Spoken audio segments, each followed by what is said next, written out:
بسم اللہ الرحمن الرحیم بسم اللہ الرحمن الرحیم الحمد للہ رب العالمین والصلاة والسلام علی نبینا محمد وعلی آلہ وصحبہ اجمعین۔ معزز ناظرین کرام، سورۃ یاسین پارہ نمبر 23 کی آیت نمبر 29 سے ہم اپنے سبق کا آغاز کریں گے۔ یہاں سے آگے کچھ 1-1.5 رکوع میں اللہ رب العزت نے اپنی نشانیوں کا بیان فرمایا ہے۔ یہ بات فطرتی طور پر واضح ہے کہ انسان جب بھی کوئی چیز خریدتا ہے اور اس چیز کی تعریف کرتا ہے تو وہ اصل میں اس کے بنانے والے کی اور خالق اور مالک کی تعریف ہوتی ہے۔ زمین آسمان کے اندر جتنی نشانیاں ہیں، اللہ رب العزت نے ان کو بڑی ہی کاراگری سے، بڑی ہی ترتیب کے ساتھ اور انتہائی لاجواب تخلیق فرمایا ہے۔ تو جس طرح ہم دنیا کی چیزیں بنانے والوں کی تعریفیں کرتے ہیں، تو ہم کیوں اللہ کی آیتیں دیکھنے کے بعد اللہ مالک کی اور اس کی کاراگری کی اور اس کی عظمت کی تعریفیں نہیں کرتے؟ انہی چیزوں کو یاد کروانے کے لیے اللہ رب العزت یہاں پر اپنی کچھ آیتیں بیان فرما رہے ہیں۔ اللہ رب العالمین فرماتے ہیں، سب سے پہلے تو جہاں پر ہماری آخری بات مکمل ہوئی کہ وہ قوم جنہوں نے اللہ کے نبیوں کا انکار کیا اور نبیوں کی تائید کے لیے جو بندہ آیا اس کو بھی قتل کر دیا، اللہ نے اس کو جنتوں میں داخل کر دیا، تو اس نے اللہ کی جنتوں میں پہنچ کے کہا کہ قال یا لیت قومی یعلمون، کاش کہ میری قوم جان لے کہ میرے اللہ نے مجھے کتنی عزت دی ہے، کتنی رحمتیں فرمائی ہیں، کتنا بڑا مقام عطا فرمایا ہے۔ تو اللہ رب العزت نے اس بندے کا بیان یہاں پر واضح فرمایا، اور اس کے بعد اللہ رب العالمین فرماتے ہیں کہ ہم نے کتنی قومیں جنہوں نے اللہ کی نافرمانی کی ان کو برباد کر دیا۔ وہ یہ مت سمجھے کہ کسی نبی کو، کسی اللہ والے کو قتل کر کے وہ حق کی دعوت کو دبا لیں گے، ایسا نہیں ہو سکتا۔ تو اس کے بعد اللہ رب العزت اپنی آیتوں کا بیان فرما رہے ہیں۔ اللہ رب العالمین فرماتے ہیں کہ وَآیَةٌ لَهُمُ الْأَرْضُ الْمَيْتَةُ أَحْيَيْنَاهَا وَأَخْرَجْنَا مِنْهَا حَبًّا فَمِنْهُ يَأْكُلُونَ، کہ ان کے لیے جو میری نشانیاں ہیں ان میں سے ایک نشانی یہ ہے کہ یہ زمین جو ہے یہ مردہ ہے، لیکن ہم ہی اسے زندہ کرتے ہیں اور اس میں سے طرح طرح کا غلہ، اناج اور طرح طرح کی کھانے کی چیزیں ان لوگوں کے لیے ہی ہم پیدا فرماتے ہیں، ان لوگوں کے لیے ہی ہم پیدا کرتے ہیں، لیکن یہ اللہ کا شکر ادا نہیں کرتے۔ اور پھر اللہ فرماتے ہیں اسی مردہ زمین کے اندر ہم نے باغات بنا دیے، کھجوروں کے باغ، انگوروں کے باغ، طرح طرح کے میووں کے باغ، وَفَجَّرْنَا فِيهَا مِنَ الْعُيُونِ، اور زمین میں نہریں اور چشمے جاری کر دیے، کس لیے؟ لِيَأْكُلُوا مِن ثَمَرِهِ وَمَا عَمِلَتْهُ أَيْدِيهِمْ أَفَلَا يَشْكُرُونَ، تاکہ وہ ان پھلوں کو کھائیں، ان نعمتوں کو کھائیں۔ وَمَا عَمِلَتْ أَيْدِيهِمْ، حالانکہ ان پھلوں کو، ان باغوں کو انہوں نے خود پیدا نہیں کیا، نہ وہ اس قابل تھے کہ وہ ایسا کر سکتے۔ اللہ رب العالمین فرماتے ہیں جب ان کو ایک بنی بنائی، پکی پکائی ایک بہترین چیز مل رہی ہے، افلا یشکرون، وہ شکر کیوں نہیں ادا کرتے؟ اور اس کے بعد اللہ رب العالمین فرماتے ہیں سبحان الذی خلق الازواج کلها مما تنبت الارض ومن انفسهم لا يعلمون، پاک ہے وہ ذات جس نے ہر چیز کے جوڑے بنائے، مما تنبت الارض ومن انفسهم، زمین کے اندر سے نکلنے والی کئی چیزیں ان کے جوڑے مالک نے بنائے، درختوں کے جوڑے، زمین سے نکلنے والی چیزوں کے جوڑے، طرح طرح کی اجناس کے جوڑے۔ اور پھر اللہ رب العالمین فرماتے ہیں وَمِنْ أَنفُسِهِمْ، سب سے بڑھ کے کہ ہم نے ان کے اپنے آپ کے اندر جوڑے بنا دیے ہیں، کہ ایک باپ اور ایک ماں کی اولاد سے پیدا کیا لیکن جوڑے بنا دیے۔ انسان کی زندگی کی تکمیل ہی اللہ رب العزت نے، دنیا کی زندگی کی تکمیل ہی جوڑے کی شکل میں فرمائی ہے۔ یاد رکھیں، وہ مرد جو کہتا میں اکیلے زندگی گزار لوں گا اور وہ عورت جو کہتی ہے میں اکیلے زندگی گزار لوں گی، یہ دنیا کے سب سے بڑے جاہل اور بے وقوف ہیں۔ اللہ رب العالمین نے ایک نظام بنا دیا ہے اور کوئی چیز اس نظام فطرت کے خلاف چل ہی نہیں سکتی، اور اگر کوئی چلنے کی کوشش کرے گا تو زندگی کا ایک وقت گزرنے کے بعد وہ اس اعتراف پر مجبور ہو جائے گا کہ میں نے اپنی زندگی کو برباد کر دیا ہے۔ اور کیوں برباد کیا ہے؟ کیونکہ میں نے اپنے مالک کے قانون فطرت کی مخالفت کی، اس کے نظام کی مخالفت کی، اس کے نظام سے اگینسٹ اور مخالف چلا۔ اللہ کی قسم آج میں ذلیل و رسوا ہو رہا ہوں۔ اس لیے یاد رکھیں یہ جملہ کہنا ہی غلط ہے اور ایسا کرنا تو اور بڑی غلطی ہے۔ اور اسی لیے رسول اللہ صلی اللہ علیہ وسلم نے فرمایا کہ خیر متاع الدنیا المرأة الصالحہ، بہترین دنیا کا ساز و سامان وہ جوڑا ہے جس کے ذریعے سے انسان کی زندگی پوری ہوتی ہے. اذا نظر الیہا سرتہ، جب اس کو دیکھے تو خوش ہو جائے. واذا غاب عنہا حفظتہ، اور جب وہ اس سے غائب ہو تو اس کے مال کی، جان کی، عزت کی، اس کی اولاد کی حفاظت کرنے والی ہو. اور اس کے بعد اللہ رب العالمین فرماتے ہیں وَآیَةٌ لَهُمُ اللَّيْلُ نَسْلَخُ مِنْهُ النَّهَارَ فَإِذَا هُمْ مُظْلِمُونَ، اور میری نشانیوں میں سے ایک نشانی جو ان کے اوپر میں ثابت کر رہا ہوں، واضح کر رہا ہوں، لیکن یہ دیکھتے نہیں. وہ نشانی کیا ہے کہ ہم ان کے اوپر سے دن کو کھینچ لیتے ہیں. یہ دن ہے اور یہ اوپر رات. اللہ فرماتے ہیں یوں ہم پردہ اسکرین سے، پردے سے دن کو کھینچ لیتے ہیں. فَإِذَا هُمْ مُظْلِمُونَ، اور آن ہی آن ہیں، لمحوں ہی لمحوں میں آسمانوں کے اوپر اندھیرے چھا جاتے ہیں. کون ہے جو ایسا کر سکتا ہو؟ کون ہے جو ایسا کر سکتا ہے؟ اللہ تیرے علاوہ کوئی ایسا نہیں ہے جو ایسا کر سکتا ہو. اس کے بعد اللہ رب العالمین نے اور نشانی بیان فرمائی کہ وَالشَّمْسُ تَجْرِي لِمُسْتَقَرٍّ لَهَا ذَلِكَ تَقْدِيرُ الْعَزِيزِ الْعَلِيمِ. اللہ فرماتے ہیں یہ سورج، یہ چاند، ہم نے ان کا ایک نظام طے کر دیا ہے، ایک مقررہ ٹھکانہ منزل طے کر دی ہے، اس کے اوپر چل رہا ہے. چاند اپنی منزل پر چل رہا ہے. حتیٰ عاد کالعرجون القدیم، یہاں تک کہ اللہ رب العالمین فرماتے ہیں یہاں تک کہ وہ دوبارہ پرانی کھجور اور پیڑھی ڈنڈی کی طرح واپس ہو جاتا ہے. یعنی کیا مطلب؟ بالکل یوں پتلا چاند، اور پھر کرتے کرتے کرتے منزلیں طے کرتے کرتے پورا ہو جاتا ہے، پھر دوبارہ واپسی کی طرف لوٹ جاتا ہے. یہ منازل اللہ رب العالمین نے طے کر دی ہیں. ڈیٹ کا تعین، وقت کا تعین، ٹائم کا تعین سورج اور چاند میں اللہ رب العالمین نے فرما دیا ہے. اللہ رب العالمین فرماتے ہیں کہ للشمس ينبغي لها ان تدرك القمر ولا الليل سابق النهار. سورج اپنی معاملے پہ چل رہا ہے، چاند اپنے معاملے پہ چل رہا ہے. للشمس ينبغي لها ان تدرك القمر، سورج چاند پر غالب نہیں آ سکتا، چاند سورج پر غالب نہیں آ سکتا. دونوں کا اپنا اپنا ایک مقررہ سسٹم ہے، اس کے مطابق وہ چل رہے ہیں. ولا الليل سابق النهار، اور نہ ہی رات جو ہے وہ دن کے اوپر غالب آنے والی ہے، دن کے اوپر سبقت لے جانے والی ہے. جو سسٹم اللہ نے بنا دیا ہے اسی کے مطابق یہ سب کچھ چلتا ہے. اور دنیا کا کوئی انسان، دنیا ساری مل کے یہ سسٹم تخلیق نہیں فرما سکتی جو اللہ مالک نے انسانوں کے لیے فرما دیے ہیں. اور اس کے بعد اللہ رب العالمین فرماتے ہیں وَكُلٌّ فِي فَلَكٍ يَسْبَحُونَ، اور تم سب کے سب، یہ ساری کی ساری چیزیں جتنے ہیں ایک دائرہ بنا دیا ہے ہم نے، ایک سسٹم بنا دیا اور اس کے اندر چل رہے ہیں. جس طرح سے اللہ نے ان کی سسٹم کو متعین کیا ہے وہ اسی کے مطابق چل رہے ہیں، نہ ایک لمحہ آگے نہ پیچھے. یہ اس اللہ کی تقسیم ہے. اور اس کے بعد اللہ رب العالمین فرماتے ہیں وَآیَةٌ لَهُمْ أَنَّا حَمَلْنَا ذُرِّيَّتَهُمْ فِي الْفُلْكِ الْمَشْحُونِ، ہم نے ان کی نسلوں کو بڑی کشتی میں سوار کیا. یہ اللہ کی نشانی ہے سمندر میں کشتی کا چلنا. سوئی پانی میں ڈوب جاتی ہے، بڑی بڑی کشتیاں پہاڑوں کی طرح، کل جبال قرآن کہتا ہے یہ پہاڑوں کے جیسی بڑی بڑی کشتیاں یہ سمندروں میں تیرتی پھرتی ہیں. یہ صرف اللہ رب العالمین کی کاراگری اور قدرت ہے اور اس کے حکم سے ہے. وَخَلَقْنَا لَهُم مِّن مِّثْلِهِ مَا يَرْكَبُونَ، اور اللہ رب العالمین فرماتے ہیں اور ہم نے ان کے جیسے ہی کئی مخلوقیں بنائیں،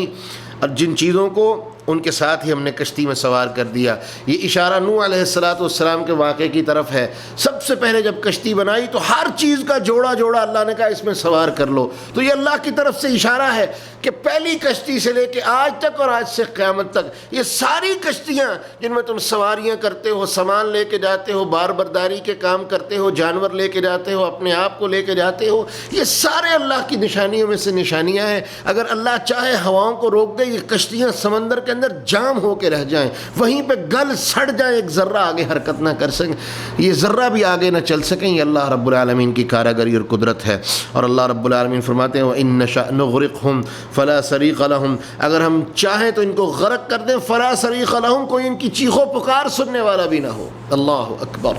آج کے جدید سائنسی دور میں بھی ایسا دیکھا گیا ہے کہ سمندروں میں جب جہاز غرق ہوتے ہیں تو پوری دنیا سے جب تک ان تک مدد پہنچتی ہے سب کچھ کوئی نام و نشان تک باقی نہیں رہتا، سب کچھ ملیا میٹ ہو چکا ہوتا ہے. اللہ رب العالمین فرماتے ہیں ہم چاہتے تو ان کو غرق کر دیتے، کوئی ان کا نام و نشان لینے باقی نہ رہتا، کوئی چیخ و پکار سننے والا نہ ہوتا. لیکن ہم ان کو زندگی کے ان معاملوں میں آگے چلاتے ہیں اور اپنی رحمت سے آگے چلاتے ہیں. وَلَا هُمْ يُنْقَذُونَ، اور نہ ہی وہ بچائے جاتے. إِلَّا رَحْمَةً مِنَّا، اللہ فرماتے ہیں یہ سب کا سب ہماری رحمتوں سے ہو رہا ہے، انسان کی کوئی کاراگری نہیں. ایک اور نشانی اللہ رب العالمین نے بیان فرمائی وَإِذَا قِيلَ لَهُمُ اتَّقُوا واتقوا ما بین ایدیکم وما خلفکم لعلکم ترحمون. تو ان نشانیوں کو بیان کرنے کے بعد اللہ رب العالمین فرماتے ہیں وَإِذَا قِيلَ لَهُمُ اتَّقُوا مَا بَيْنَ أَيْدِيكُمْ وَمَا خَلْفَكُمْ لَعَلَّكُمْ تُرْحَمُونَ. جو تمہارے آگے ہے جو تمہارے پیچھے ہے یہ سب کچھ جو ہے ان کے اوپر غور و فکر کرو, ان سے بچو, تقوی اختیار کرو. تو وہ کیا کہتے ہیں وَمَا تَأْتِيهِم مِّنْ آيَةٍ مِّنْ آيَاتِ رَبِّهِمْ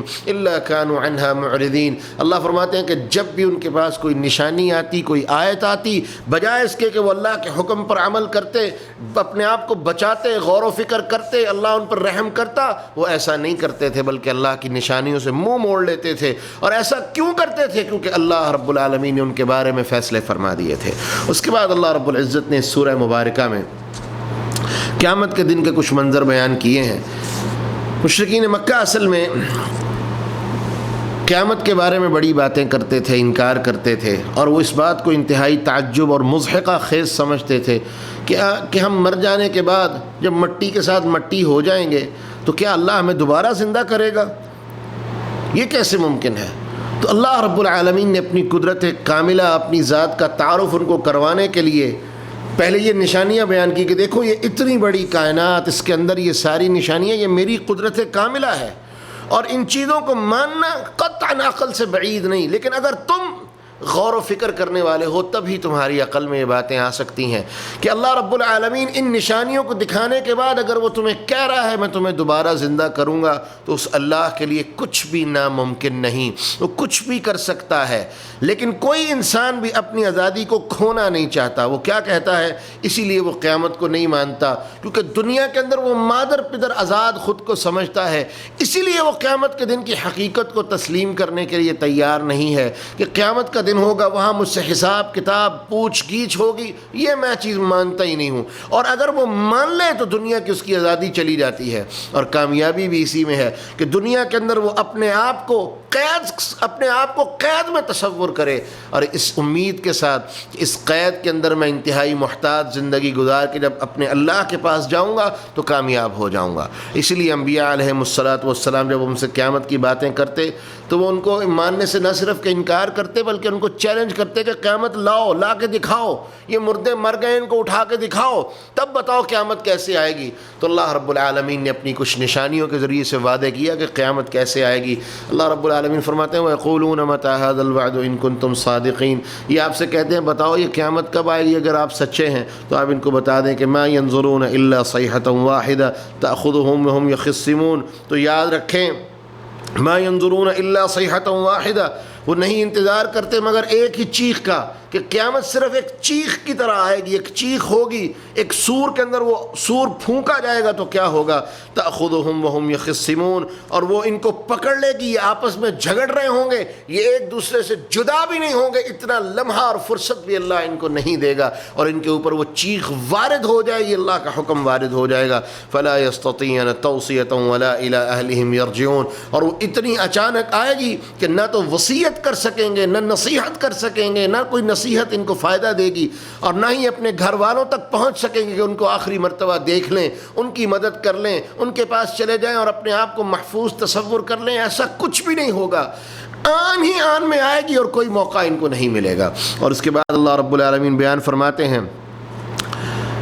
تو یہ قیامت کا پہلا مرحلہ کہ لوگ اپنے اپنے کاموں میں مصروف ہوں گے, اپنی زندگی کی ان کی زندگی کی دوڑ چل رہی ہوگی کہ میرے رب کا حکم آئے گا, فرشتہ سور پھونکے گا, پوری کائنات تباہ و برباد ہو جائے گی. اور رسول اللہ صلی اللہ علیہ وسلم فرماتے ہیں وہ اسرافیل جس کے منہ میں یہ سور ہے وہ بالکل الرٹ کھڑا ہے, وہ فرشتہ بالکل الرٹ کھڑا ہے, وہ اپنی آنکھ کو بھی پلک کو بھی نہیں جھپکنے دیتا کہ کہیں اس پلک جھپکنے کے عرصے میں میرے مالک کا حکم آ جائے اور معمولی سی تاخیر بھی میرے مالک کے حکم میں اور اس کی اطاعت میں, اس کے حکم کی اطاعت کرنے میں ہو جائے. وہ اپنے منہ میں سور لے کے کھڑا ہے بالکل الرٹ اور تیار کہ جب میرا مالک حکم دے گا میں سور پھونک دوں گا. اور وہ اتنا اچانک آئے گا کہ لوگ اپنے کاموں میں مصروف ہوں گے, میرے اللہ کا حکم آئے گا اور یہ سب کے سب پوری کی پوری کائنات تباہ و برباد ہو جائے گی. اور اس کے بعد اللہ رب العالمین جب حساب کتاب کا فیصلہ فرمائیں گے تو اللہ رب العالمین فرماتے ہیں اسی فرشتے کو ہم دوبارہ حکم دیں گے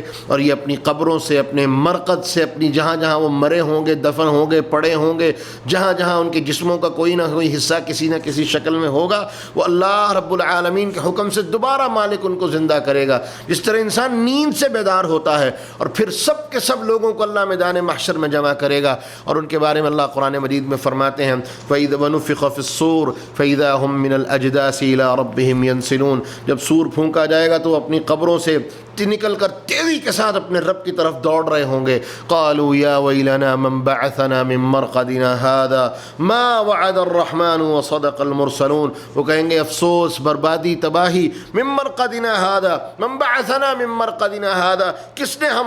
ہمارے مرقد سے، ہمارے مرنے کی جگہ سے، ہمارے سونے کی جگہ سے ہمیں جگا دیا؟ اور پھر ان کو اچانک یہ آئے گا هذا ما وعد الرحمن، یہ وہی وعدہ ہے جو اللہ نے ہم سے کیا تھا، وصدق المرسلون، اور تب کہیں گے نبی سچ کہنے والے تھے، لیکن اس وقت کا اعتراف ان کے کسی کام نہیں آ سکے گا۔ یعنی جب وہ اٹھ جائیں گے، اپنی آنکھوں سے اس حقیقت کو دیکھ لیں گے، وہ مانیں گے، ایمان لانے کا اعلان کریں گے، ایمان لانے کے اور اعتراف کی باتیں کریں گے، اور اللہ ان کو کسی طرح کا کوئی فائدہ نہیں دیں گے۔ اور اس کے بعد اللہ رب العزت نے اس سورہ مبارکہ میں جنت اور جہنم کے دو مناظر دکھائے کہ جنتی کس طرح کے معاملات میں ہوں گے اور جہنمی کس طرح کے معاملات میں ہوں گے۔ اللہ رب العالمین فرماتے ہیں جو میری فرما برداری کرنے والے لوگ ہوں گے، ان اصحاب الجنت اليوم فی شغل فاقہون، اصحاب جنت جو ہیں وہ ایک شغل میں، ایک کام میں، اپنی زندگی میں خوش ہوں گے۔ ہم وازواجہم فی ظلال، وہ اور ان کی بیویاں گھنے سایوں میں بیٹھے ہوں گے۔ علی الارائک متکئون، تکیوں کے اوپر، مسندوں کے اوپر، تکیوں کے اوپر ٹیکے لگا کے بیٹھے ہوں گے۔ لہم فیہا فاکہۃ ولہم ما یدعون، ان کے لیے پھل ہوں گے، میوے ہوں گے، ما یدعون، جو وہ طلب کریں گے، جو وہ خواہش کریں گے۔ قرآن کہتا ہے وَلَكُمْ فِيهَا مَا تَشْتَهِي أَنفُسُكُمْ، جو تمہارے نفس چاہیں گے، خواہش کریں گے، تمنا کریں گے۔ حالانکہ دنیا کی زندگی میں کوئی خواہش پوری نہیں ہوتی، جنت میں اللہ ہر خواہش کو بھی پورا کر دے گا، اور اس طرح پورا کرے گا کہ وہ خواہش صرف دل میں پنپے گی، دل میں پنپ رہی ہوگی، زبان تک آنے کی توفیق بھی نہیں ملے گی، زبان تک آنے کا وقت بھی اللہ نہیں دے گا، وہ دل میں خواہش پنپی وہ فوراً اس کے سامنے پوری ہوگی۔ اور کیوں نہ ہو تو مالک راضی ہی اتنا ہو جائے گا کہ تم نے دنیا کی زندگی میری مرضی سے گزاری ہے، اب تمہارا حق ہے، میں اللہ تمہیں یہ حق دیتا ہوں کہ جنت میں جس طرح تم چاہو گے میں تمہیں عطا کروں گا۔ اور اس کے بعد اللہ رب العالمین فرماتے ہیں ان کے لیے جنت میں سب سے بڑی نعمت یہ ہوگی کہ سلام قولا من رب الرحیم، ان اہل جنت پر اللہ رب العالمین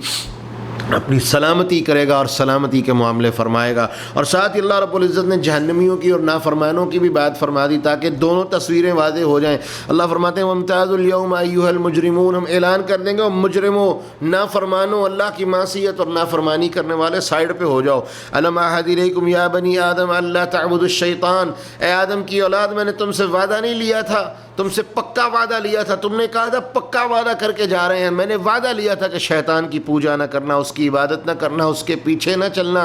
انہ لکم عدو مبین، تمہارا کھلا دشمن ہے۔ وان اعبدونی ھذا صراط مستقیم، اور میں نے تم سے وعدہ لیا تھا یہ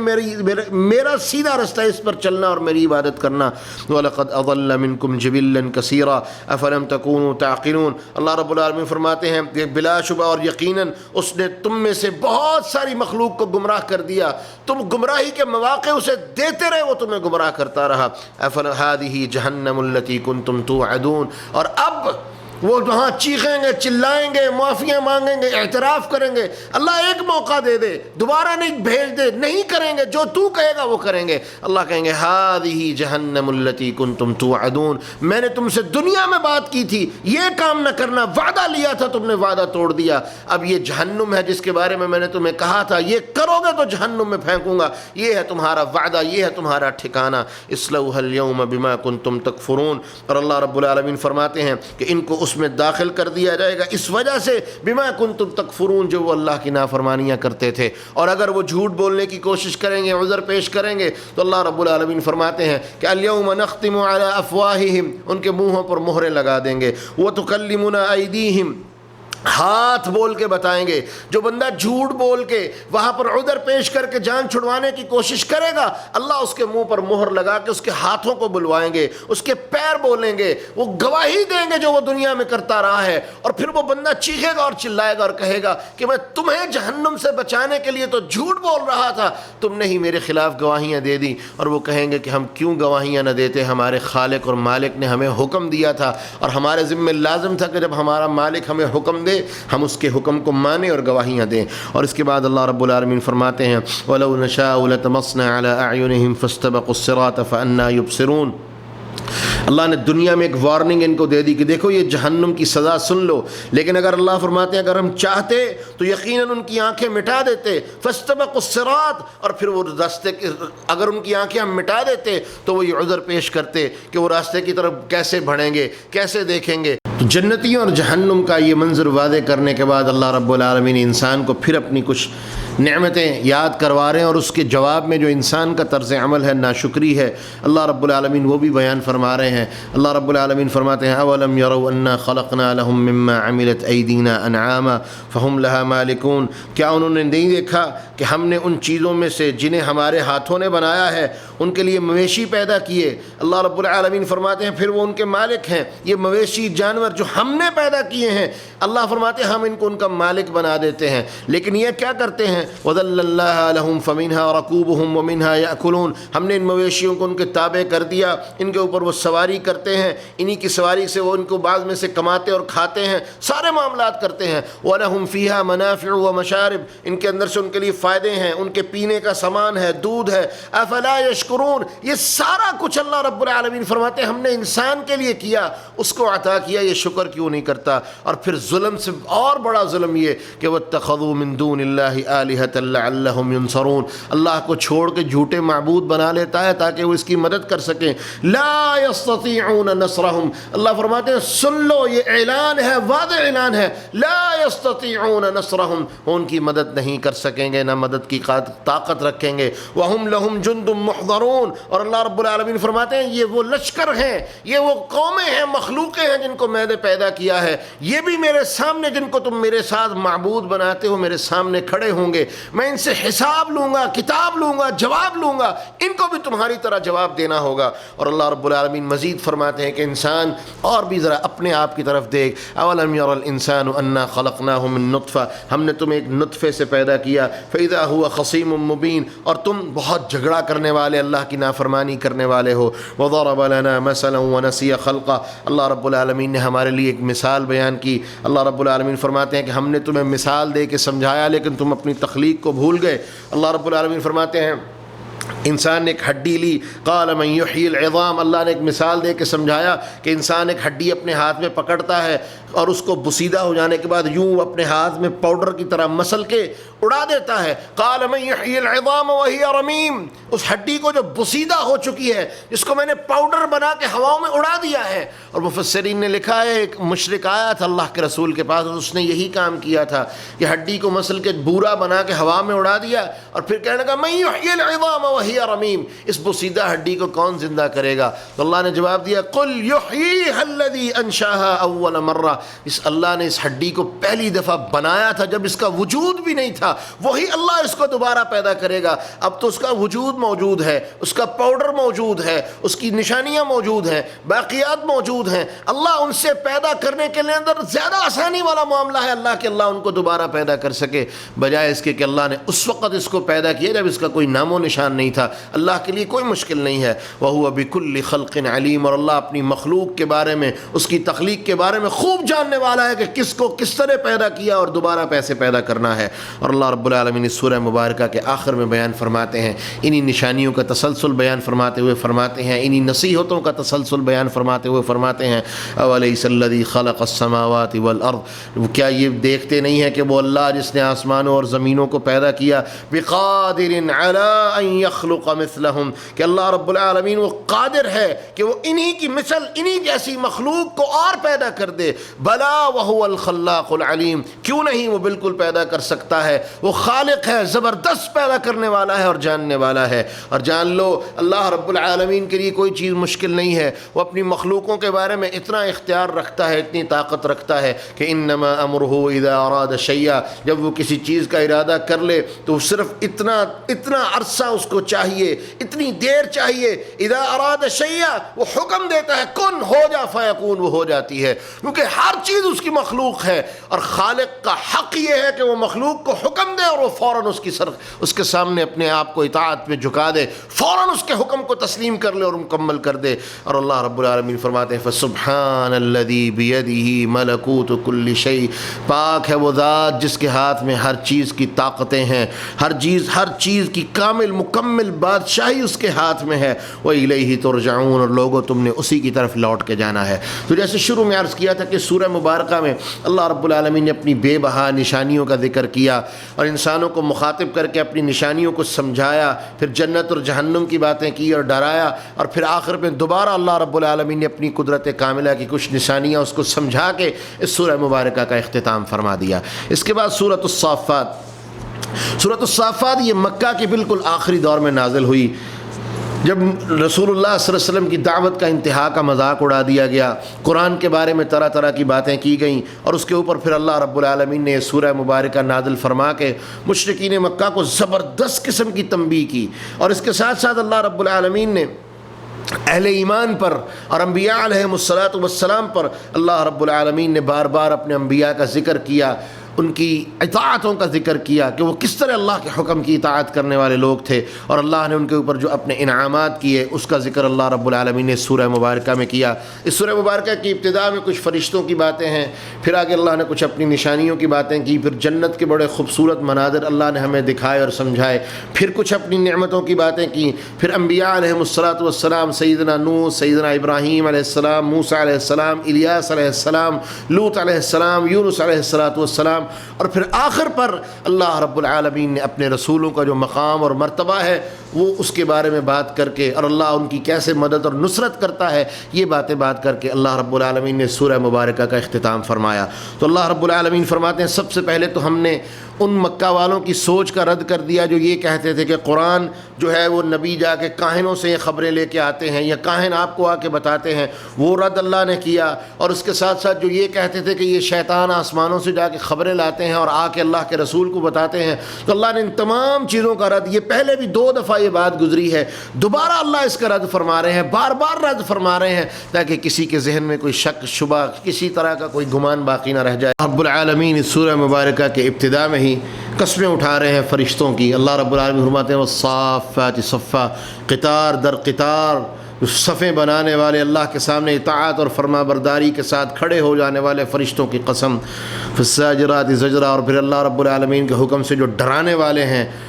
ان کی قسم، فالتالیات ذکرا، اور اللہ رب العالمین فرماتے ہیں ان کی قسم جو ذکر کو لانے والے اور ذکر سنانے والے اور ذکر کے محافظ فرشتے ہیں ان کی قسم۔ کیا مطلب کہ اللہ ان فرشتوں کی قسمیں اس لیے اٹھا رہا ہے کہ یہ فرشتے ہی ہیں جنہوں نے اللہ رب العالمین کی اس امانت کو اپنے رسول صلی اللہ علیہ وسلم تک اور انسانوں تک منتقل کیا ہے۔ تو اللہ رب العالمین بیان فرماتے ہیں اس کے بعد اللہ رب العالمین نے اس بات کا بھی رد کر دیا کہ انا زینا السماء الدنیا بزینۃ الکواکب وحفظا من کل شیطان مارد، یہ آسمان جو ہے ہم نے اس کو ستاروں کے ساتھ خوبصورت کر دیا ہے۔ تو مقصد کیا ہے کہ وہ شیطان، سرکش شیطان جو آسمانوں پر چڑھ کے آسمانوں کی خبریں لینے کی کوشش کرتے ہیں، اللہ نے آسمانوں کو ان سے محفوظ فرما دیا ہے۔ اور اللہ رب العالمین فرماتے ہیں لا يسمعون الى الملأ الاعلى ويقذفون من كل جانب، اور یہ اوپر کی طرف اٹھتے ہیں، جا کے مجلس میں کان لگاتے ہیں، اوپر کی باتیں سننے کی کوشش کرتے ہیں، وَيَقْذَفُونَ مِن كُلِّ جانب، اور اللہ رب العالمین فرماتے ہیں یہ ہر آسمان کے کونوں سے جا کے خبریں لینے کی، قذف یعنی چھپ کے نقب زنی کرنے کی کوشش کرتے ہیں۔ اللہ رب العالمین فرماتے ہیں دحورا وَلَهُمْ عَذَابٌ وَاصِبٌ، اور اللہ رب العالمین فرماتے ہیں کہ ان کے لیے بھگایا دینے کے لیے ہم ان کو بھگا دیتے ہیں، وَلَهُمْ عَذَابٌ وَاصِبٌ، اور ان کے لیے ہمیشہ رہنے والا سخت قسم کا عذاب ہے۔ کیسے؟ إِلَّا مَنْ خَطِفَ الْخَطْفَ، اللہ رب العالمین فرماتے ہیں کہ آسمان کو ہم نے فرشتوں کے ذریعے سے بالکل سیکیور کر دیا ہے، لیکن اگر پھر بھی وہ کسی کونے کھدرے سے کوئی بات لے لے فَأَتْبَعَهُ شِهَابٌ ثَاقِبٌ، تو اللہ رب العالمین فرماتے ہیں کہ شہاب ثاقب، واد شعلہ ان کی پیچھے لگتا ہے اور ان کو جلا کے راکھ کر دیتا ہے۔ یہ باتیں پہلے گزر چکی ہیں۔ یعنی اللہ رب العالمین فرماتے ہیں کہ سب سے پہلے وہ فرشتے جو قرآن لانے والے ہیں وہ اللہ کے بڑے مقرب اور خاص فرشتے ہیں، وہی لے کے آئے ہیں۔ اور اس کے بعد آسمانوں پر شیطانوں کا، جنوں کا داخلہ بند ہے، وہ آسمانوں پر نہیں جا سکتے۔ اسی لیے اللہ رب العالمین نے وہ تمام کے تمام عقائد جو مشرکین مکہ کہتے تھے کہ کاہن آتے ہیں، شیطان آتے ہیں وغیرہ وغیرہ، ان ساری باتوں کا رد کر دیا کہ تم جھوٹ بولتے ہو۔ یہ فرشتہ مقرب فرشتہ ہے جو قرآن لانے والا ہے، اللہ ان کی قسمیں اٹھا رہا ہے۔ اور شیطانوں کے بارے میں بھی اللہ نے کہہ دیا کہ آسمان محفوظ ہے، یہ آسمان نہیں جا سکتے۔ اور اس کے بعد اللہ رب العالمین فرماتے ہیں، کچھ قیامت کی باتیں کی۔ اللہ رب العالمین فرماتے ہیں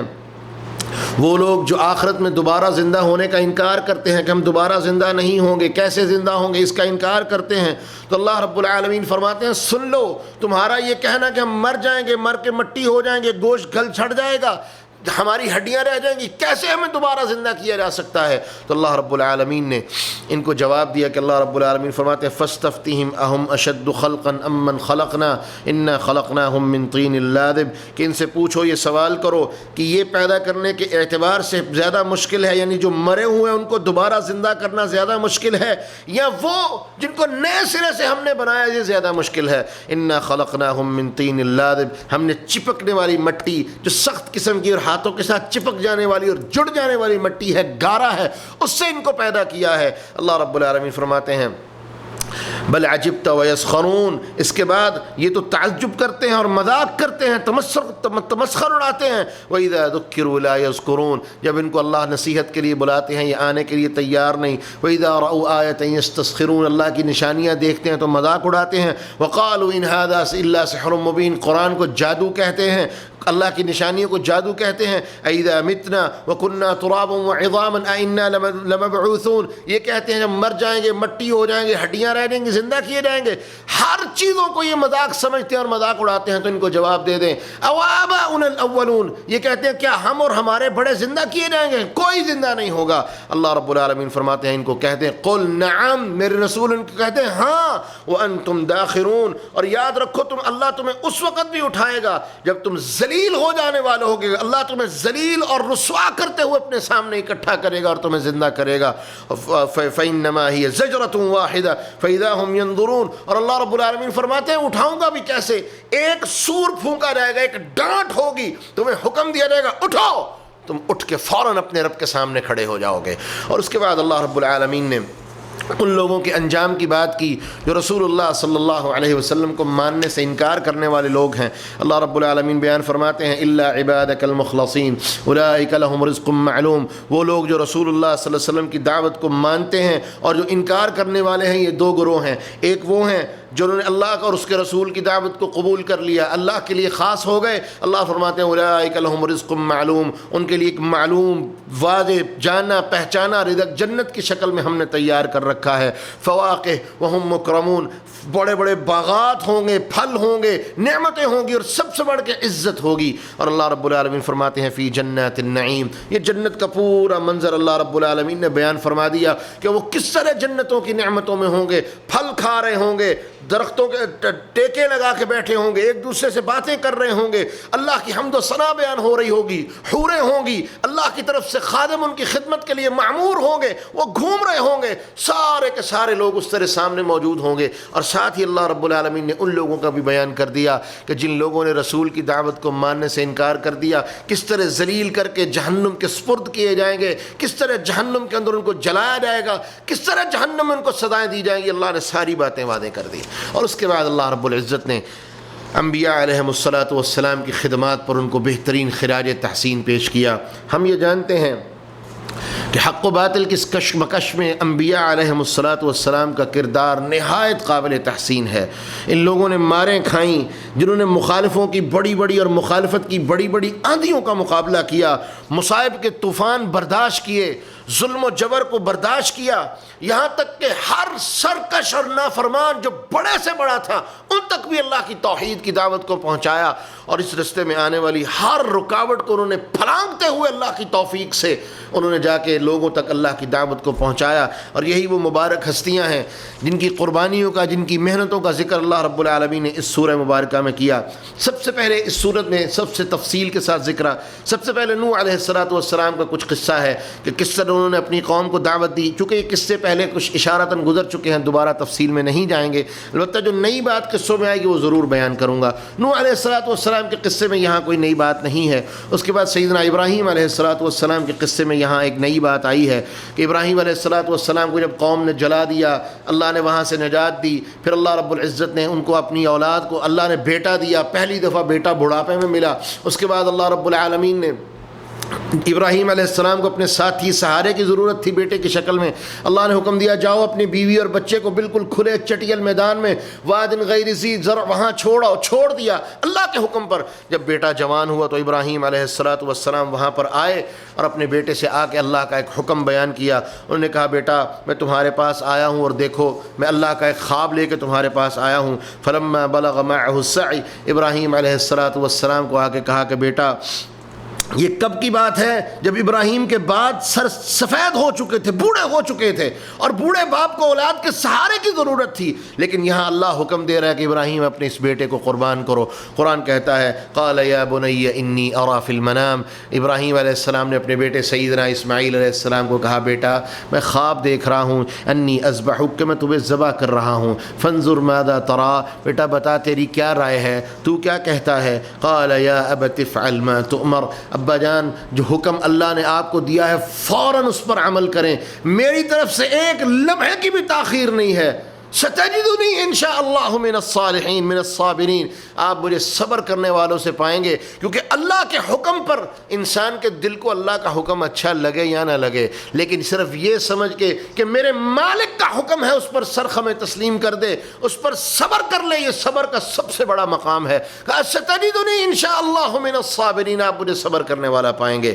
فلما اسلما، جب دونوں نے اپنے آپ کو اللہ کے حکم کے سامنے جھکا دیا، وتلہ للجبین، اور بیٹے کو جبین کے بل لٹا دیا، اللہ اکبر، اللہ رب العالمین فرماتے ہیں وَنَادَيْنَاهُ أَن يَا إِبْرَاهِيمُ قَدْ صَدَّقْتَ الرُّؤْيَا، اور ہم نے کہا ابراہیم بس کر دے، تو نے اپنے وعدے کو پورا کر دیا، اپنے خواب کو پورا کر دیا، اللہ تجھ سے راضی ہو چکا ہے۔ اور مفسرین نے ان آیہ مبارکہ کی تفسیر میں دو باتیں نقل کی ہیں۔ نمبر ایک، نبی کا خواب وحی ہوتا ہے، یہ بات پہلے گزر چکی ہے، لیکن وحی کیسے ہوتا ہے یہ اللہ نے اصول اور دستور بنا دیا ہے کہ نبی جب سوتا ہے اس کی صرف آنکھیں سوتی ہیں، اس کا دل جاگ رہا ہوتا ہے، کیونکہ دل اس لیے جاگتا ہے کہ وہ اللہ مالک جب جس وقت چاہے اس کی طرف وحی کر سکے، اور نبی ہر وقت الرٹ ہو اور تیار ہو کہ میرا مالک میری طرف وحی کرے گا، میرا دل جاگتا رہنا چاہیے تاکہ میرا دل اس وحی کو فوراً قبول کرنے کے لیے تیار ہو۔ اور دوسری چیز کہ سیدنا ابراہیم علیہ السلام نے ہر طرح سے اپنے مالک کے سامنے اس کی بندگی کا اظہار کر دیا۔ توحید کے تمام سبق ابراہیم علیہ السلام نے ہمیں سکھا دیے، کس طرح سے کہ اللہ میرا جی چاہتا ہے نہیں چاہتا، لیکن میں ایک بات جانتا ہوں کہ میرے جسم کے انگ انگ میں، میرے جسم کے ایک ایک روح میں تیری بندگی سرایت کر جائے، جس طرح تو حکم دے میں تیرے حکم کے سامنے سرخم تسلیم کروں۔ یہاں تک کہ میرے مالک نے کہہ دیا وَإِذِ ابْتَلَىٰ إِبْرَاهِيمَ رَبُّهُ بِكَلِمَاتٍ فَأَتَمَّهُنَّ، میں نے کئی طرح سے ابراہیم کو آزمایا، ہر آزمائش پہ ابراہیم پورا اترے، ہر کسوٹی پہ ابراہیم پورے اترے، اور اسی لیے اللہ رب العالمین نے ابراہیم علیہ السلام کا ذکر اپنی توحید کے سبق میں سب سے اوپر رکھا ہے۔ اس کے بعد سیدنا موسیٰ علیہ السلام کا ذکر ہوا، ہارون علیہ السلام کا ذکر آیا، لوط علیہ السلام کا، الیاس علیہ السلام کا، پھر یونس علیہ السلام کا ذکر تھوڑی سی تفصیل کے ساتھ آیا، لیکن یہ سارے کا سارا ذکر سورہ انبیاء میں اور سورہ یونس میں گزر چکا ہے کہ کس طرح یونس علیہ السلام اپنی قوم سے ناراض ہو کے گئے، قوم کو اللہ نے سمجھ دے دی، انہوں نے معافی مانگ لی، اور یونس علیہ السلام کے ساتھ کیا ہوا یہ سارے ذکر پیچھے گزر چکے ہیں۔ تو اس سورہ مبارکہ کے اختتام میں اللہ رب العالمین نے قانون مشرکین مکہ کے سامنے وعدے کر دیا اور اپنے رسولوں کو پیغام دے دیا۔ اللہ رب العالمین فرماتے ہیں کہ جب کفار مکہ کی مخالفت خوب عروج پر تھی اور اللہ رب العالمین ان ساری چیزوں کو جاننے والے تھے، تو انہوں نے یہاں تک کہہ دیا کہ ہم محمد کو معاذ اللہ قتل کر دیں گے، ان کی دعوت کو برباد کر دیں گے، تو اللہ رب العالمین نے پھر ایک قانون کا اعلان کیا جو ہمیشہ سے تھا۔ اللہ رب العالمین فرماتے ہیں وَلَقَدْ سَبَقَتْ كَلِمَتُنَا لِعِبَادِنَا الْمُرْسَلِينَ، ہمارا یہ فیصلہ، ہمارا یہ قانون، ہمارا یہ دستور اپنے پچھلے نبیوں کے بارے میں گزر چکا ہے، پہلے سے یہ دستور ہے جو جاری ہے، سنت اللہ ہے جو چلتی آ رہی ہے، تم بھی سن لو، ان انہم لہم المنصورون، یہ میرے سارے کے سارے نبی ہر حال میں ان کی مدد کی جائے گی، ان کی مدد ہمارے ذمہ لازم ہے، کیونکہ جب یہ اپنے آپ کو تن من دھن کے ساتھ اللہ کے لیے وقف کر دیتے ہیں تو میں اللہ نے اپنے اوپر لازم کر لیا ہے کہ میں ان کی مدد کروں گا، اور یہ دستور اور طریقہ بنا دیا گیا ہے کہ انہم لہم المنصورون، یہ ضرور مدد کیے جائیں گے، وَإِنَّ جُنْدَنَا لَهُمُ الْغَالِبُونَ، اور جان لو ہمارا ہی لشکر جو اللہ کا لشکر ہے، حزب اللہ ہے، اللہ کی جماعت ہے، اللہ والے ہیں، انہم ہم الغالبون، یہی غالب آنے والے ہیں۔ اور اللہ نے حکم دیا فتول عنہم حتی حین، میرے رسول ایک وقت تک ان سے منہ پھیر لیجئے، وابصرہم فسوف یبصرون، ہم ان کو دکھائیں گے اور یہ دیکھیں گے۔ اور پھر اللہ نے اپنے رسول کی عزت اور فتح اور نصرت جس طرح کائنات کو دکھائی، اور میرے رسول نے جو ان کے ساتھ کیا وہ قیامت تک کے لیے ایک مثال ہے، ایک سبق ہے جس کی مثال نہ پہلے کبھی گزری نہ دوبارہ کہیں ملے گی۔ تو انہی چیزوں پر اللہ رب العالمین نے سورۃ الصافات کا اختتام کیا۔ اس کے بعد ہم اگلی سورۃ الصاد کی طرف بڑھتے ہیں۔ سورۃ الصاد کا پس منظر اور اس کی ابتدائی آیتوں کا پس منظر کچھ اس طرح سے ہے کہ رسول اللہ صلی اللہ علیہ وسلم نے جب مشرکین مکہ کو دین اسلام کی طرف دعوت دی، مخالفت تو پہلے دن سے ہی تھی، لیکن ابھی اس مخالفت میں کوئی تشدد، ظلم، زیادتی نہیں آیا تھا یا شدید بدتمیزی شامل نہیں تھی۔ تو اس وقت ابو طالب جو رسول اللہ صلی اللہ علیہ وسلم کے چچا تھے، وہ آپ کے پشت پناہ تھے، آپ کی سرپرستی کرنے والے تھے۔ تو مشرکین مکہ کے کچھ سرداروں نے، 25 کے قریب سرداروں نے آپس میں طے کیا کہ دیکھو ابو طالب کے ذریعے سے ہم اس کے بھتیجے محمد کے ساتھ ایک ڈیل کر لیتے ہیں، کوئی درمیانہ رستہ نکال لیتے ہیں۔ لہذا یہ سارے کے سارے سردار اکٹھے ہو کے ابو طالب کے پاس گئے، اللہ کے رسول کی کچھ شکایات ان کو کیں، اور اس کے بعد کہا دیکھو ہم آپ کے سامنے ایک بڑے انصاف والا معاملہ رکھتے ہیں کہ آپ کا بھتیجا ہمیں ہمارے دین پر چھوڑ دے اور ہم اسے اس کے دین پر چھوڑ دیتے ہیں، جس معبود کی وہ عبادت کرنا چاہتا ہے کرتا رہے، ہم کچھ نہیں کہیں گے، اور جس معبود کو ہم ماننا چاہتے ہیں ہمیں ماننے دیں، ہم ہمارے درمیان آ کے ہمارے معبودوں کو برا بلا نہ کہے، اور جو ہم کرتے ہیں ہمیں کرنے دے، یعنی وہ اپنے حال پہ رہے، ہم اپنے حال پہ رہیں، نہ ہم اس کے رب کو برا کہتے ہیں نہ یہ ہمارے رب کو برا کرے، یعنی یوں کہ جو اس نے کرنا ہے وہ خود کرتا رہے لیکن کسی کو دعوت نہ دے،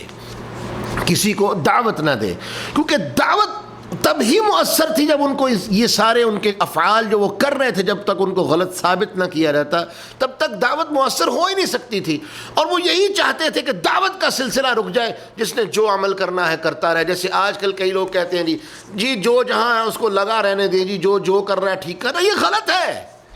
جبکہ قرآن کی آیتیں حدیثیں واضح کھلی ہیں تو پھر جو کر رہا ہے یہ کہنا یہ غلط ہے۔ امت کی ذمہ داری ہے جس کو اللہ نے یہ کتاب اور امانت دی ہے کہ وہ حق ادا کرے اور جو امانت ہے لوگوں تک پہنچائے، اور جو غلط ہے اس کو کہے تم غلط کر رہے ہو، اس کے اوپر حجت قائم کرے، کیونکہ کل قیامت کے دن جس نے حجت قائم نہیں کی ہوگی اور اس کے پاس علم ہوگا اور وہ دنیا میں کہتا رہا ہوگا ٹھیک ہے جی جو جہاں کر رہا ہے وہ غلط کر رہا ہے، یہ ڈبل مجرم ہوگا، اس نے اللہ کی امانت کا بھی حق ادا نہیں کیا اور لوگ اس کے سامنے گمراہ ہو رہے تھے، علم ہونے کے باوجود لوگوں کو دعوت نہیں دی۔ تو اس نے کہا یہ دعوت کا کام چھوڑ دے، ہم اس کو اس کے حال پہ رہنے دیتے ہیں، وہ ہمیں ہمارے حال پہ رہنے دے، یہ کام نہ کرے۔ ابو طالب خود مشرک تھا، اس کو یہ بات بڑی پسند آئی، اس نے اللہ کے رسول کو بلایا اور کہا دیکھو یہ میری قوم کے سردار آئے ہیں، انہوں نے بڑی منصفانہ بات کی ہے، میری خواہش یہ ہے کہ تم ان کی بات پر اتفاق کر لو۔ تو پھر ابو طالب نے جب اللہ کے رسول کے سامنے ان سرداروں کا مطالبہ اور ان کی ڈیمانڈز دہرائیں تو رسول اللہ صلی اللہ علیہ وسلم نے فرمایا کہ چچا جان میں ان کے سامنے ایک ایسا کلمہ پیش کرتا ہوں، اگر اس کلمے کے اوپر یہ آ جائیں اللہ کی قسم یہ عرب و عجم کے مالک بن جائیں گے، اللہ ان کو عزتیں دے گا، کامیابیاں دے گا، ترقیاں دے گا، یہ دنیا پر حکمرانی کرنے والے بن جائیں گے۔ اور انہوں نے کہا ہاں بتاؤ وہ کون سا کلمہ ہے؟ تو آپ نے فرمایا ان کو کہہ دیں کہ یہ کہہ دیں کہ لا الہ الا اللہ، اللہ کے علاوہ کوئی معبود برحق نہیں، کوئی حقیقی معبود نہیں، اس بات کا اعلان کر دیں۔ یہ کہنے کی دیر تھی، وہ ایک ہی بار 25 کے 25 اٹھے اور چل دیے، اور انہی لوگوں کی حرکتوں اور عادتوں اور سوچوں کا نتیجہ اللہ رب العزت نے سورہ مبارکہ کے ابتدائیے میں بیان کیا ہے۔ اور اس کے بعد اللہ رب العالمین نے پھر انہی لوگوں کو مخاطب کر کے بتایا کہ دیکھو اس سے پہلے قوم نوح، قوم عاد، قوم سمود نے بھی، ان کے بھی بڑوں نے اللہ کے رسول کے ساتھ اس طرح زیادتیاں کی تھیں، اور اس کے بعد پھر اللہ نے اپنے رسول صلی اللہ علیہ وسلم کو انبیاء علیہم السلام، ان کی آزمائشیں، ان کا صبر، ان کی اللہ کی اطاعت، یہ ساری چیزیں اپنے رسول صلی اللہ علیہ وسلم کو بیان فرمائی، مومنوں کو بیان فرمائی کہ دیکھو تکلیفیں آنا یہ فطرت ہے، لیکن صبر کرتے رہنا، اور کس طرح صبر کرنا، جس طرح پچھلے انبیاء علیہم السلام نے صبر کیا تھا۔ اور پھر آخر میں اللہ رب العالمین نے شیطان کا کچھ ذکر کیا، اس کے معاملات کا کچھ ذکر کیا جو انسانیت کی تخلیق کے وقت ہوئے، اور انہی کے اوپر اللہ رب العالمین نے سورہ مبارکہ کا اختتام کیا۔ اللہ رب العالمین فرماتے ہیں صاد والقرآن ذی الذکر، صاد حروف مقطعات میں سے ہے، والقرآن ذی الذکر، اللہ رب العالمین فرماتے ہیں اس نصیحت والے قرآن کی قسم، بل الذین کفروا فی عزت و شقاق، وہ لوگ بلکہ کفر پر وہ لوگ ہیں جنہوں نے کفر کیا، تکبر اور مخالفت پڑے ہوئے ہیں، وہ لوگ کفر کرنے والے ہیں، یہ گمراہ ہیں اور قرآن سے منہ پھیرنے والے لوگ ہیں۔ اللہ رب العالمین فرماتے ہیں کم اہلکنا من قبلہم من قرن فنادوا ولا تحین مناس، اس سے پہلے ہم نے کتنی قوموں کو، بستیوں کو ہلاک کر دیا، فنادوا وہ انہوں نے مدد کے لیے پکارا، چیخ و پکار کی، ولا تحین مناس لیکن وہ ان کے پاس بچ نکلنے کا کوئی رستہ، کامیابی کا کوئی رستہ نہیں تھا، وہ بچ نہیں سکے۔ اور اس کے بعد اللہ رب العالمین فرماتے ہیں وعجبوا، یہ سردار آپ کے پاس آتے ہیں اور تعجب کرتے ہیں، ان جاءہم منذر منہم، کہ اللہ کی طرف سے ایک ڈرانے والا آیا ہے، وَقَالَ الْكَافِرُونَ هَذَا سَاحِرٌ كَذَّابٌ، اور یہ کافر اللہ کے نافرمان معاذ اللہ رسول کی ذات کے بارے میں اس طرح کی بکواس کرتے ہیں کہ هَذَا سَاحِرٌ كَذَّابٌ، کہ معاذ اللہ یہ ایک جھوٹا ہے اور جادوگر ہے، اِنَّا لِلَّهِ وَإِنَّا إِلَيْهِ راجعون، تم جھوٹے ہو اور بے ایمان ہو، میرا رسول ایسا نہیں ہے۔ اجعل الآلہۃ الہا واحدا، سب سے بڑی چیز جو ان کو ہضم ہی نہیں ہوتی تھی، وہ کہتے تھے اجعل الآلہۃ الہا واحدا، ہم ایک الہ بنا لیں، ان ھذا لشیء عجاب، یہ تو بڑی عجیب چیز ہے، کیونکہ انہوں نے اپنے ہر مسئلے کے لیے الگ الگ معبود بنا رکھا تھا، پیٹ درد کے لیے الگ، سر درد کے لیے الگ، ٹانگ درد کے لیے الگ، ناک درد کے لیے الگ، ناک درد کے لیے الگ، کان درد کے لیے الگ، ہر چیز کے لیے ان کا الگ الگ معبود تھا۔ کیسے ممکن تھا کہ وہ ایک رب کو اپنا رب مان لیں اور اس کو ہر چیز میں کافی سمجھے؟ کیسے ممکن تھا؟ ان کے لیے بڑی تعجب والی بات تھی۔ اور قرآن کہتا ہے وَانطَلَقَ الْمَلَأُ مِنْهُمْ أَنِ امْشُوا، جب آپ نے ان کو یہ دعوت دی کہ ایک اللہ کو مان لو، وَانطَلَقَ الْمَلَأُ مِنْهُمْ أَنِ امْشُوا، یہ سارے کے سارے سردار اٹھے اور چل دیے، اور کیا کہنے لگے؟ وَاصْبِرُوا عَلَىٰ آلِهَتِكُمْ، اپنے معبودوں پر ڈٹے رہو، ان کی عبادت کرتے رہو، ان کی پرستش کرتے رہو، إِنَّ هَذَا لَشَيْءٌ يُرَادُ، یہ تو بڑی ہی عجیب و غریب چیز ہے جو یہ سنا رہا ہے، یہ تو ایسی بات ہے جس کا کہیں تذکرہ بھی نہیں ہے۔ مَا سَمِعْنَا بِهَذَا فِي الْمِلَّةِ الْآخِرَةِ، ہم نے کسی ملت میں کوئی ایسی بات نہیں سنی، کسی قوم میں ایسی بات نہیں سنی کہ وہ قوم ایک اللہ کی عبادت کرتی ہو۔ ان ھذا الا اختلاق، یہ تو محض بنائی ہوئی باتیں ہیں، بناوٹی باتیں ہیں، ان کا حقیقت سے کوئی تعلق نہیں۔ تو اللہ رب العالمین ان کی پوری منظر کشی سورہ مبارکہ کا شروع میں بیان فرمائی، اور اس کے بعد اللہ رب العالمین فرماتے ہیں کہ دیکھو جس طرح تم میرے رسول کی نافرمانی کر رہے ہو، پہلی قوموں نے بھی ایسے کیا تھا۔ تو اللہ فرماتے ہیں کذبت قبلہم قوم نوح وعاد وفرعون ذو الاوتاد، قوم نوح علیہ السلام نے بھی قوم نوح کو جھٹلایا تھا، قوم ہود نے، جناب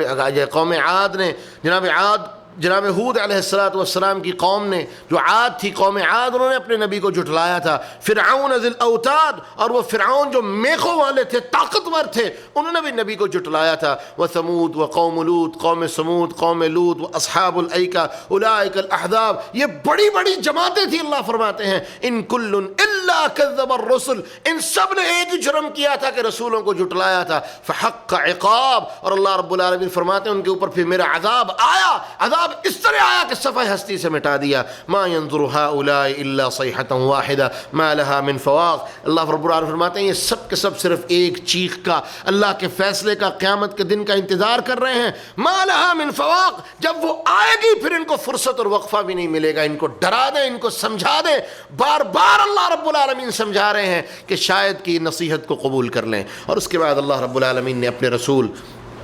جناب محمد الرسول اللہ صلی اللہ علیہ وسلم کو، یہ اس وقت کی صورتیں جب آزمائشیں انتہا پہ تھی، مکہ کا آخری دور، خوب آزمائشیں، تو اللہ رب العالمین نے اپنے رسول صلی اللہ علیہ وسلم کو پچھلے انبیاء کے، پچھلی قوموں کے آزمائش کے واقعات بیان کیے، اور ان انبیاء علیہم السلام کا آزمائش کے وقت جو کردار تھا اپنے رسول صلی اللہ علیہ وسلم کو دکھایا اور سنایا، اور اپنے رسول کے ماننے والوں اور مومنوں کو بھی دکھایا اور سنایا، تاکہ یاد رکھو ایک قدوہ، ایک نمونہ قائم کر دیا کہ آزمائش کے وقت مومن کا کردار کیا ہونا چاہیے، اپنے بندے کے اپنے رب کے بارے میں ایک بندے کا تعلق اور تصور کیا ہونا چاہیے۔ اور یاد رکھیں کہ اللہ رب العالمین نے یہ بھی واضح کر دیا کہ یہ جب آزمائش آتی ہے تو مال، دولت، طاقت، جاہ و جلال، یہ کوئی چیز ان آزمائشوں کا مقابلہ نہیں کر سکتی، حتیٰ کہ بڑی سے بڑی چیزیں بھی اللہ رب العالمین فرماتے ہیں ان آزمائشوں کا مقابلہ نہیں کر سکتی۔ ہاں اللہ کس طرح سے آزماتا ہے وہ ساری چیزیں اللہ نے اس سورہ مبارکہ میں بیان کر دی کہ کس نبی کو کس طرح آزمایا، کس بندے کو میں کس طرح آزما سکتا ہوں، یہ ساری چیزیں اللہ رب العزت نے بیان فرما دی۔ تو سب سے پہلے سیدنا داؤد علیہ السلام کی آزمائش کا ذکر ہوا۔ سیدنا داؤد علیہ السلام اللہ کے نبی بھی تھے اور بادشاہ بھی تھے، محنت کرنے والے تھے۔ انہوں نے اپنے سارے دن کے معمولات کو 3 حصوں میں تقسیم کیا ہوا تھا، ایک اپنے گھر والوں کے لیے، ایک رعایا کے لیے اور ایک اللہ کی عبادت کے لیے۔ اور جو وقت جس کے لیے تھا اس میں دوسرے کی مداخلت برداشت نہیں کرتے تھے۔ گھر والوں کے وقت میں رعایا کی مداخلت نہیں ہو سکتی، رعایا کے وقت میں گھر والوں کے لیے کوئی وقت نہیں ہے، جب اللہ کا وقت آ جائے تو پھر کسی کے لیے کوئی وقت نہیں ہے۔ تو اللہ رب العالمین نے حتیٰ کہ اپنے خداموں کو بھی سختی سے منع کر رکھا تھا کہ جو ترتیبیں میں نے بنائی ہیں کوئی اس کے اندر کسی طرح کا خلل واقع نہ ہو، میری عبادت میں کوئی خلل نہیں آنا چاہیے۔ یہ بات اللہ رب العزت کو پسند نہیں تھی۔ دیکھیں انسان جب بادشاہ ہوتا ہے کوئی بھی کسی وقت بھی آ کے فریاد کر سکتا ہے، اور بادشاہ کا کام کیا ہے؟ اپنے فریادی کی آواز کو سنے، اس پر لبیک کہے، اس کی مدد کرے۔ تو اللہ رب العالمین کو یہ بات پسند نہیں تھی کہ بادشاہ اس طرح اپنی عبادت کے لیے وقت مخصوص کر لے اور مظلوموں کے لیے دروازہ بند ہو جائے، مظلوموں کو اس وقت کا انتظار کرنا پڑے جب بادشاہ صاحب کا مظلوموں کے لیے جو وقت ہے وہ شروع ہو۔ اللہ کو یہ پسند نہیں تھا۔ تو اللہ رب العالمین نے ایک واقعہ اللہ نے یہاں بیان کیا ہے۔ بعض مفسرین نے لکھا یہ 2 فرشتے تھے جن کو انسانی شکل میں اللہ نے بھیجا تھا۔ بعض کہتے ہیں کہ نہیں، 2 ویسے ہی جھگڑالو تھے اور اللہ نے ان کو بھیج دیا تھا۔ ہوا یہ کہ یہ 2 بندے آئے، دیوار پھلانگ کے اندر آ گئے، جناب داؤد علیہ السلام کے خاص کمرے میں وہ گھس گئے۔ سیدنا داؤد علیہ السلام ڈر گئے کہیں مجھے قتل کرنے کے لیے آئے ہیں، تو انہوں نے کہا ڈرے نہیں، ہم آپس میں جھگڑا کرنے والے ہیں، آپ ہمارے درمیان انصاف کر دیں، ہم دونوں نے ایک دوسرے پر زیادتی کی ہے، آپ انصاف کر دیں۔ کہا بتاؤ کیا بات ہے؟ کہا ان ھذا اخی لہ 99 نعجہ، یہ میرے بھائی ہے، اس کی 99 دمبیاں ہیں، ولی نعجۃ واحدہ، اور میری 1 دمبی ہے۔ یہ میرا بھائی ہے، اس کی 99 ہے، میں 1 کا مالک ہوں، یہ 99 کا مالک ہے، میں 1 کا مالک ہوں۔ وہ کیا کہتا ہے؟ اقفلنیھا وعزنی فی الخطاب، اور اس نے مجھے کہا کہ یہ میرے سپرد کر دے، وعزنی فی الخطاب، اور اس نے اس بات کرنے میں مجھ پر بڑی سختی کی ہے۔ جناب داؤد علیہ السلام نے دوسرے کی بات سنی نہیں تو فوراً کہہ دیا لقد ظلمک بسؤال نعجتک الی نعاجی، تو نے یہ ظلم کیا ہے کہ تو نے اپنی 99 دمبیاں ہونے کے بعد اس بیچارے کی بھی 1 دمبی ہتھیانے کی کوشش کی ہے، تو ظلم کرنے والا ہے۔ اللہ رب العالمین فرماتے ہیں وظن داود انما فتناه فاستغفر ربه، کہ داؤد علیہ السلام کو کچھ دیر گزرنے کے بعد گمان ہوا، انہوں نے جب غور و فکر کیا تو ان کو سمجھ آئی کہ انما فتنا، کہ میں آزمایا گیا ہوں، یہ تو میری آزمائش تھی۔ فاستغفر ربہ وخر راکعا واناب، فوراً اپنے رب کے سامنے جھک گئے، اللہ سے استغفار کیا، اور اللہ رب العالمین فرماتے ہیں خر راکعا واناب، اللہ کے سامنے رکوع کرتے ہوئے سجدہ کرنے ہوئے جھک گئے، اور وہ بڑا ہی جھکنے والے اور رجوع کرنے والے تھے۔ اور اللہ رب العالمین فرماتے ہیں فغفرنا له ذلك وان له عندنا لزلفى وحسن مآب، اس نبی کی بھی آزمائش ہوئی، ہم نے اسے معاف کر دیا، کیونکہ اس نبی کے لیے ہمارے ہاں ایک بہت بڑا ٹھکانہ اور بہت بڑی نعمتیں ہم نے اس نبی کے لیے تیار کی ہیں۔ مفسرین لکھتے ہیں اصل میں یہاں ایک چیز یاد کر لیں، انبیاء علیہم السلام کو بھی بنی اسرائیل نے معاف نہیں کیا، ان کے بارے میں غلط سلط باتیں، غلط سوچیں، غلط چیزیں انبیاء علیہم السلام کے بارے میں اسرائیلیوں نے اپنی روایتوں میں، جو اسرائیلی روایات ہیں ان میں کوٹ کی ہیں۔ معاذ اللہ انبیاء کے بارے میں ایسے ایسے الزامات عائد کیے، اور یہ ان کے لیے کوئی بڑی بات نہیں تھی۔ وہ قوم جو نبیوں کو قتل کر سکتی ہے، وہ قوم جو اللہ کے 1000 سے زیادہ انبیاء کی توہین کر سکتی ہے، کسی نبی کے بارے میں اس طرح کی بد زبانی کرنا ان کے لیے کوئی مشکل اور بڑی بات نہیں۔ اور یہی وجہ تھی کہ یہ قوم اللہ کی لعنتوں کی مستحق ٹھہری، پے در پے لعنتیں، پے در پے لعنتیں، اور قیامت تک کے لیے لعنتیں اللہ رب العالمین نے اس قوم کا مستحق بنا دیں۔ تو اس مفسرین نے لکھا ہے کہ داؤد علیہ السلام جو انہوں نے یہ کہا کہ انما فتنا، کہ میں فتنے میں ڈال دیا گیا ہوں، 2-3 چیزیں تھیں۔ نمبر 1 داؤد علیہ السلام کا بدگمانی کرنا کہ یہ مجھے قتل کرنے کے لیے آئے ہیں، دوسرا داؤد علیہ السلام کا ڈر جانا، جبکہ اللہ کے نبی ڈرتے نہیں ہیں۔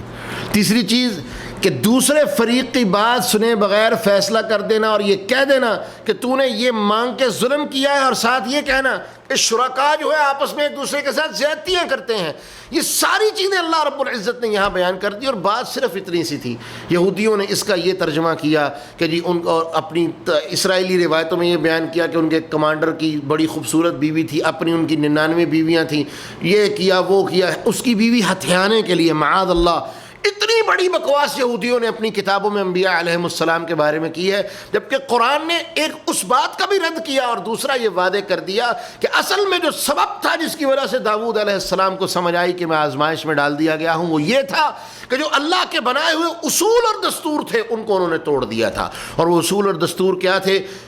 موسیٰ علیہ السلام کے واقعے میں بات واضح آ گئی کہ لا تخف انی لا یخاف لدی المرسلون، موسیٰ ڈرنا نہیں، جو ڈرنے والا ہو وہ نبی نہیں ہو سکتا۔ نمبر 1 یہ اصول تھا، توڑ دیا، ڈر گئے۔ نمبر 2 بدگمانی کی کہ یہ مجھے قتل کرنے آئے ہیں، کہا ایسا نہیں ہے۔ تیسرا اصول کیا توڑا؟ اصول یہ تھا کہ ایک حاکم وقت کو، بلکہ کسی انسان کو بھی، جب تک دو فریق اس کے سامنے آئیں دونوں کی بات نہ سن لے تب تک فیصلہ نہیں کر سکتا۔ اس اصول کو بھی توڑ دیا تو فوراً ان کو خیال آیا کہ میں آزمائش میں پڑ گیا ہوں، میں فتنے میں مبتلا ہو گیا ہوں، فوراً اپنے رب کے سامنے گر گئے اور اللہ سے معافی مانگ لی۔ یہ مقام ہے بندگی کا، مقام یہ ہے، مقام عبودیت یہی ہے کہ انسان سے غلطی ہو جائے فوراً اپنے رب کے سامنے جھک جائے، دیر نہ کرے، جھکنے میں دیر نہ کرے۔ بس بندہ تیرے جھکنے کی ابتدا ہوگی، اللہ کی رحمتیں تیرا استقبال کرنے کے لیے تیار ہیں۔ اس کے بعد اللہ رب العالمین نے جناب داؤد علیہ السلام کے بیٹے سیدنا سلیمان علیہ السلام کا ذکر کیا، ان کے اوپر جو نعمتیں کی ان کا بیان کیا، اور ان کی بھی ایک آزمائش اس طرح ہوئی کہ ان کی 100 بیویاں تھیں، تو انہوں نے ایک رات نیت کی کہ میں ایک ہی رات میں اپنی 100 کی 100 بیویوں کے ساتھ تعلق قائم کروں گا، تو اس سے کیا ہوگا، 100 بچے پیدا ہوں گے، ہر میں سے ایک ایک بیٹا پیدا ہوگا، اور ان سب کو یہ سارے کے سارے مجاہد ہوں گے، اللہ کے رستے کے لیے وقف ہوں گے، اللہ کے دین کے لیے جہاد کرنے والے ہوں گے۔ لیکن انشاءاللہ کہنا بھول گئے، اللہ کی طرف سے آزمائش آ گئی۔ نتیجہ کیا ہوا؟ صرف ایک بیوی حاملہ ہوئی، اور اس نے بھی جو بچہ پیدا کیا، جو بچہ اس بیوی کے پیٹ سے پیدا ہوا، وہ بھی ناقص الخلقت تھا، نامکمل تھا، آدھا تھا۔ تو تب انہیں احساس ہوا کہ مجھ سے غلطی ہو گئی ہے، تو قرآن کہتا ہے وہ بھی اللہ کے سامنے گر گئے اور فوراً دعا کی، رب اغفر لی، اللہ مجھے معاف کر دے، وہب لی ملکا۔ یہ تب کی بات ہے جب ابھی بادشاہت نہیں ملی، تو پھر دعا کی، اللہ میں تو اس طرح بادشاہت چاہتا تھا، لیکن تو جس طرح چاہے عطا کرنے پہ قادر ہے، اللہ مجھے ایسی بادشاہت عطا فرما، لا ينبغی لأحد من بعدی، جو میرے بعد کسی کو نصیب نہ ہو، میرے بعد کسی کے حصے میں نہ آئے، انک انت الوہاب، اللہ تو بہترین عطا کرنے والا ہے۔ اللہ فرماتے ہیں پھر ہم نے اس نبی کی دعا کو قبول کر لیا، فسخرنا لہ الریح، ہوائیں اس کے سپرد کر دی، ہواؤں پر ان کو طاقت دے دی، والشیاطین کل بناء وغواص، بڑے بڑے جن جو بڑے بڑی طرح کی چیزوں کی تعمیر کے، عمارت کے، بڑے بڑے ڈیزائن کاریگری کے، صنعت کے بڑے بڑے ماہر تھے، جن تھے، اللہ فرماتے ہیں ہم نے ان کو دے دیے، غوطہ خور دے دیے۔ اللہ رب العالمین فرماتے ہیں ھذا عطاؤنا فمن او امسک بغیر حساب، یہ ہماری عطا ہے۔ اللہ رب العالمین فرماتے ہیں فمن، بس تو احسان کرنے والا بن جا، او امسک بغیر حساب، یا تیرے پاس ہے کہ بغیر حساب کے روک لے، یہ تیرے پاس ہے، یا تو لوگوں پر نیکی کرنے والا بن جا، یا اللہ تجھے کوئی اجر نہیں دے گا، ان ساری چیزوں کو اپنی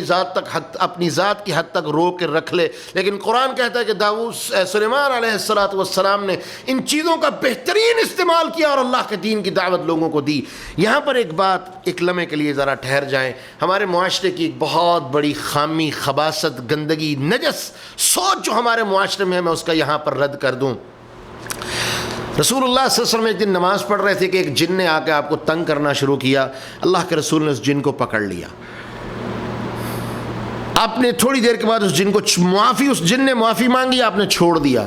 آپ نے فرمایا میرا جی چاہا کہ میں اس جن کو مسجد کے ستون کے ساتھ باندھ دوں، اور مدینے کے بچے آتے اور اس جن کو دیکھتے اور اس کو چھیڑتے، لیکن مجھے اپنے بھائی جناب سلیمان علیہ السلام کی دعا یاد آ گئی کہ اللہ مجھے ایسی بادشاہی عطا فرما جو میرے بعد کسی کو نصیب نہ ہو۔ اگر میں اس جن کو باندھ دیتا، اللہ مجھے بھی جنوں کا کنٹرول دے دیتا، مجھے بھی میرے جنوں کو میرے تابع کر دیتا، اس لیے میں نے اس کو چھوڑ دیا کہ کہیں میرے بھائی والی دعا جو ہے، وہ میرے بھائی نے جو اللہ سے دعا کی تھی وہ انہی کے لیے زیبا تھی، اسی لیے میں نے اس جن کو چھوڑ دیا۔ آج ماشاءاللہ یہ رسول اللہ کا طرز عمل ہے کہ جن ان کے بھی تابع نہیں تھے. آج ایک بندہ آتا ہے کیا کہتا ہے, میرے پاس 20 جن ہیں جی, میں 25 جنوں کو میں نے قید کیا ہوا ہے. یہ سب بکواس ہے. یہ لوگوں کے عقیدے خراب کرنے والے, لوگوں کے عقائد سے کھلواڑ کرنے والے لوگ ہیں. جن کبھی بھی انسان کے تابع نہیں ہوتا. ہاں یہ قرآن سے ثابت ہے کہ انسان اپنے آپ کو کمزور سمجھتے ہوئے جنوں کے تابع ضرور کر دیتا تھا. یہ مشرکین مکہ کا طرز عمل بھی تھا, قرآن میں اشارے موجود ہیں.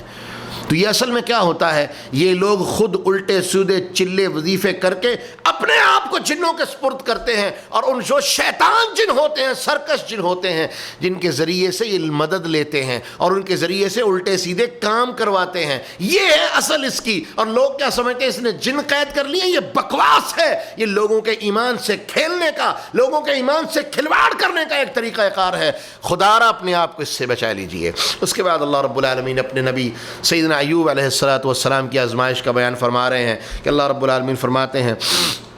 کہ ہم نے ایوب علیہ السلام کو بیماری کے ذریعے سے آزمایا. اب ان کے قصے میں بھی اسرائیلی روایتیں ہیں کہ معاذ اللہ ان کے جسم میں کیڑے پڑ گئے تھے, بدبو آتی تھی وغیرہ وغیرہ. اس کی کوئی حقیقت نہیں ہے. محض قرآن نے کہا بیماری تھی, بیماری لمبی ہو گئی, بیماری زیادہ تھی, شدت والی بیماری تھی, بات ختم. لیکن یہ ساری اسرائیلی روایتیں ہیں کہ کیڑے پڑ گئے تھے, بدبو آتی تھی وغیرہ وغیرہ. اللہ اپنے نبیوں کے ساتھ اتنی توہین کا معاملہ نہیں کرتا. اللہ آزماتا ضرور ہے, لیکن اللہ اس طرح آزمائے کہ معاذ اللہ ایک حد سے بھی آگے معاملہ چلا جائے, ایسے نہیں ہو سکتا. تو اللہ فرماتے ہیں کہ میرے نبی نے دعا کی, اللہ مجھے شفا دے دے, میں بیمار ہوں. تو اللہ فرماتے ہیں میں نے اپنے نبی کو حکم دیا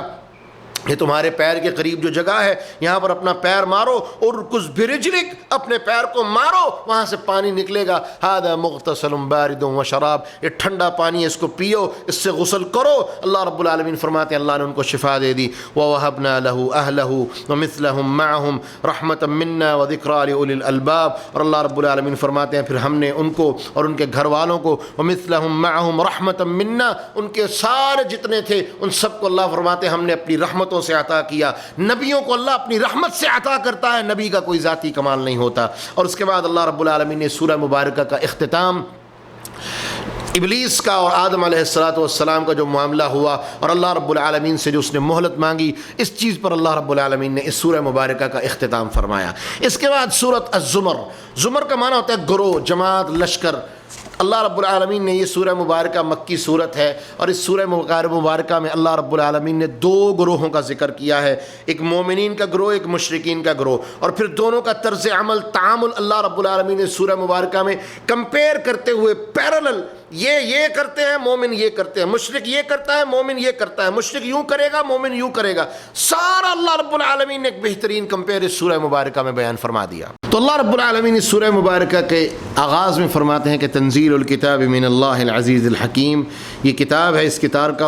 کا اتارنا, نازل کرنا اس اللہ کی طرف سے ہے جو غالب ہے اور حکمت والا ہے. انا انزلنا الیک الکتاب بالحق, اللہ رب العالمین فرماتے ہیں ہم نے اس کتاب کو آپ کی طرف حق, سچ نازل کیا ہے. اور اس کتاب کا حکم کیا ہے, حق کیا ہے, مقام کیا ہے؟ فاعبد اللہ مخلصا لہ الدین, آپ بس اللہ کی عبادت کریں, خاص ایک اللہ کے لیے خالص ہو کہ اس اللہ کی عبادت کریں, کسی کو شریک نہیں ٹھہرانا, ذرہ برابر بھی کسی کو شریک نہیں ٹھہرانا. حتیٰ کہ ایک معمولی سا شرک ہے, وہ کیا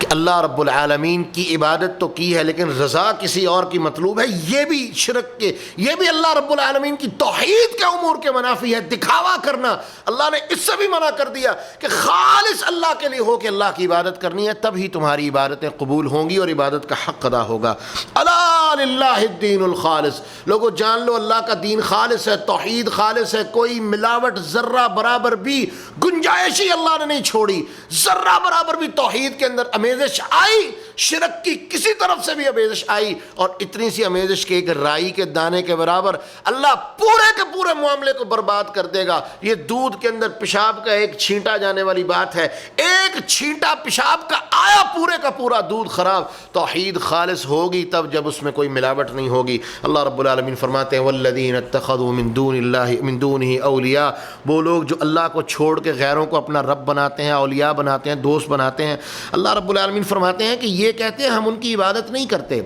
مشرکین کی 2 قسمیں ہیں, ایک وہ ہیں جو ان کی عبادت کرتے ہیں, یہ بہت کم ہیں. اصل میں کیا تھا, یہ ان کو اپنے درمیان اور اللہ کے درمیان وسیلہ بناتے تھے. آج کا مشرک بھی یہ کہتا ہے سجدہ میں اللہ کے لیے کرتا ہوں،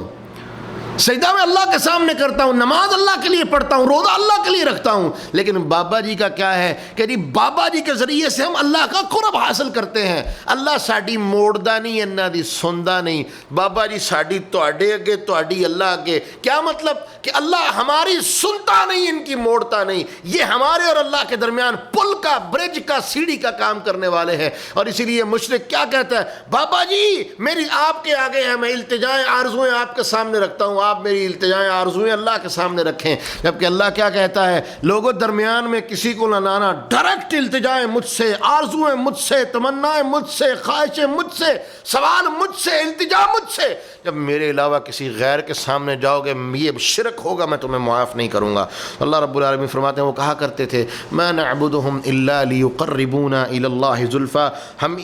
ہم کی عبادت، ان کی عبادت اس لیے کرتے ہیں کہ یہ ہمیں اللہ کے قریب کر دیتے ہیں، یہ اللہ کے ہمیں قریب کرتے ہیں، بہت اچھی طرح ہمیں اللہ کے قریب کر دیتے ہیں۔ جیسے شیعہ کہتے ہیں نا کہ اللہ کے رسول جب معراج پہ گئے، اللہ نیچے آنے کے لیے تیار نہیں تھا، رسول اوپر جانے کے لیے تیار نہیں تھے، تو درمیان میں ایک ہاتھ آیا، اس نے اللہ کے ہاتھ کو پکڑا، رسول کے ہاتھ کو پکڑا، دونوں کو ملا دیا۔ انا للہ و انا الیہ راجعون۔ یہ اللہ کی شان نہیں، اللہ کی توہین ہے۔ اور یہی آج کے مشرک کا عقیدہ ہے، وہ کیا کہتا ہے، میں بابے کی عبادت نہیں کرتا بلکہ بابے کو اللہ کے سامنے اپنے لیے تقرب کا ذریعہ بناتا ہوں۔ ان اللہ یحکم بینہم فیما ہم فیہ یختلفون، بے شک اللہ ان کے درمیان اس چیز کے بارے میں جس میں یہ اختلاف کرنے والا ہے، اللہ فیصلہ کرنے والے ہیں۔ اور جان لو اللہ اپنے درمیان اور اپنے بندے کے درمیان کسی کو لانے کا حکم نہیں دیتا، اجازت نہیں دیتا، یہ جھوٹ ہے، یہ بکواس ہے جو لوگ اللہ کے بارے میں بیان کرتے ہیں۔ ان اللہ لا یہدی من هو کاذب کفار، یہ جھوٹا ہے، اور جو جھوٹ بولنے والا اور کفر کرنے والا ہو اللہ اس کو ہدایت نہیں دیتے۔ اس کے بعد اللہ رب العالمین نے اپنا تعارف کروایا کہ خلق السماوات والارض، اللہ وہ ذات ہے جس نے آسمانوں اور زمینوں کو حق کے ساتھ پیدا کیا، دن کو رات پر، رات کو دن پر لپیٹ دیتا ہے، سورج چاند کو تابع کر دیا ہے۔ اللہ نے ساری نشانیاں اپنے بندوں کو ان آیات مبارکہ میں اپنے سامنے بیان فرمائی، اپنے بندوں کے سامنے بیان فرمائی۔ اور اس کے بعد اللہ رب العالمین فرماتے ہیں کہ دیکھو یہ ساری نشانیاں میری ہیں، تو ان نشانیوں کو دیکھ لینے کے بعد حق کیا ہے، میری بندگی کرو۔ تو اللہ رب العالمین نے فرما دیا ان تکفروا فإن اللہ غنی عنکم، میری نشانیاں، میری تخلیق، میرا پیدا کرنا سب کچھ میرا، اگر میرے ساتھ کفر کرو گے فإن اللہ غنی عنکم، میں اللہ تم سے غنی اور بے پرواہ ہوں۔ ولا یرضی لعبادہ الکفر، لیکن وہ اپنے بندوں کے لیے ناشکری کو، کفر کو پسند نہیں فرماتا۔ وان تشکروہ یرضہ لکم، اور اگر تم اس کا شکر ادا کرو گے وہ تم سے راضی ہوگا۔ کیا مطلب کہ وہ اللہ پسند نہیں کرتا تم ناشکری کرو، لیکن اگر ناشکری کرو گے اللہ غنی ہے، بے پرواہ ہے، اس کو تمہارے شکر کی کوئی حاجت، ضرورت، محتاجی نہیں۔ ہاں اگر شکر کرو گے یرضہ لکم، وہ تمہاری شکر کی قدر کرے گا، تم سے راضی ہو جائے گا۔ ولا تزر وازرۃ وزر اخری، اور اگلا اصول جان لو کسی کا بوجھ کسی پر نہیں پڑے گا، ہر کوئی اپنے عمل کا خود جواب دے گا۔ الیہ ثم الی ربکم مرجعکم فینبئکم بما کنتم تعملون، اور جان لو دنیا کی زندگی گزارنے کے بعد تم نے اللہ کے سامنے جانا ہے، اور پھر وہ تمہیں سب کچھ بتائے گا، وہ بھی بتائے گا جو تم منہ سے ظاہر کرتے تھے، وہ بھی بتائے گا جو تم دل میں رکھتے تھے، سب کچھ تمہارے سامنے بتا دے گا۔ اور اس کے بعد اللہ رب العالمین نے اپنے بندوں کو ہجرت کا حکم دیا کہ اللہ فرماتے ہیں میرے بندوں کو فرض ہے کہ وہ ہر حال میں اللہ کے لیے عبادت کرنے والے، اس کی تابعداری کرنے والے بن جائیں، خالص اللہ کے لیے ہو جائیں۔ اور اگر کسی وجہ سے وہ کوئی فریضہ نہ ادا کر سکیں، کوئی رکاوٹ آ رہی ہو، اللہ کے حق میں کمی بیشی ہو رہی ہو، ایسی جگہ پر رہ رہے ہوں جہاں پر ان کی زبانوں پر یہ شکوہ ہو کہ ہم اللہ کا حق نہیں ادا کر پا رہے، نماز نہیں ادا کر پا رہے، روزہ نہیں رکھ پا رہے، زمین تنگ کر دی گئی ہے، پریشان ہے، اللہ کا حق ادا نہیں ہو رہا، اللہ فرماتے ہیں ایسی زمین کو چھوڑ کر دوسری جگہ پر جانا تمہارے لیے فرض ہے جہاں تم اللہ کا حق بہترین ادا کر سکو، کیونکہ یہ زمین اللہ کی، اللہ تمہارا مالک، وہ تمہیں حکم دے رہا ہے کہ چھوڑ دو اس جگہ سے جہاں تم اللہ کا حق ادا کرنے سے قاصر ہو، ایسی جگہ پر چلے جاؤ جہاں تمہیں اللہ کا حق ادا کرنے میں کوئی رکاوٹ نہ ہو۔ اللہ رب العالمین فرماتے ہیں قل یا عباد الذین آمنوا اتقوا ربکم، میرے نبی ان کو کہہ دیے میرے وہ بندے جو ایمان لائے ہیں اپنے رب سے ڈرو، للذین احسنوا فی ہذہ الدنیا حسنہ، وہ لوگ جنہوں نے اس دنیا کے اندر بہترین اعمال کیے، بہتر دنیا کے اندر نیکی کرنے والے ہیں، بھلائی کرنے والے ہیں، اور لیکن کیا ہے کہ ان کو بھلائی سے روکا جا رہا ہے، نیکی سے روکا جا رہا ہے، تو اللہ کیا کہہ رہے ہیں ارض اللہ واسعہ، میری زمین بڑی وسیع ہے، ہجرت کر جاؤ، انما یوفی الصابرون اجرہم بغیر حساب۔ اور یہ ہجرت بہت بڑی تکلیف والا معاملہ ہے، لیکن جو صبر کر لے گا، جو کامل مکمل بہترین صبر کرنے والا ہے، اللہ رب العالمین فرماتے ہیں میں ان کو بغیر حساب کے بے حساب اجر عطا فرماؤں گا۔ قل انی امرت ان اعبد اللہ، میرے رسول اعلان کر دیں کہ مجھے میرے اللہ نے حکم دیا ہے ان اعبد اللہ مخلصا لہ الدین، کہ میں اپنے اللہ کے لیے اس کی عبادت کرنے میں، بندگی کرنے میں خالص ہو جاؤں۔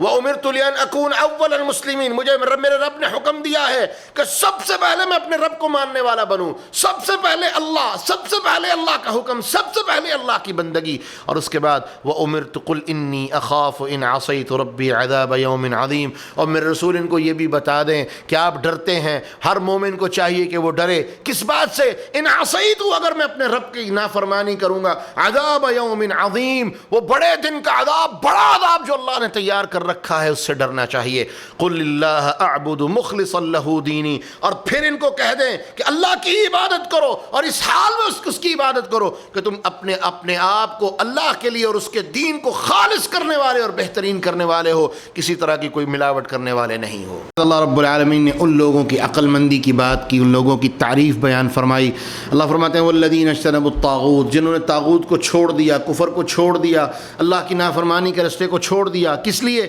ان یعبدوها، کہ وہ اللہ کی عبادت کریں گے، وَأَنَابُوا إِلَى اللَّهِ، اور وہ اللہ کی طرف جھک گئے، رجوع کر لیا۔ اللہ رب العالمین فرماتے ہیں فَبَشِّرْ عِبَاد، میرے بندوں کو خوشخبری دے دو۔ کس بات کی خوشخبری؟ اللہ ان سے راضی ہے اور جنتیں ان کا انتظار کر رہی ہیں۔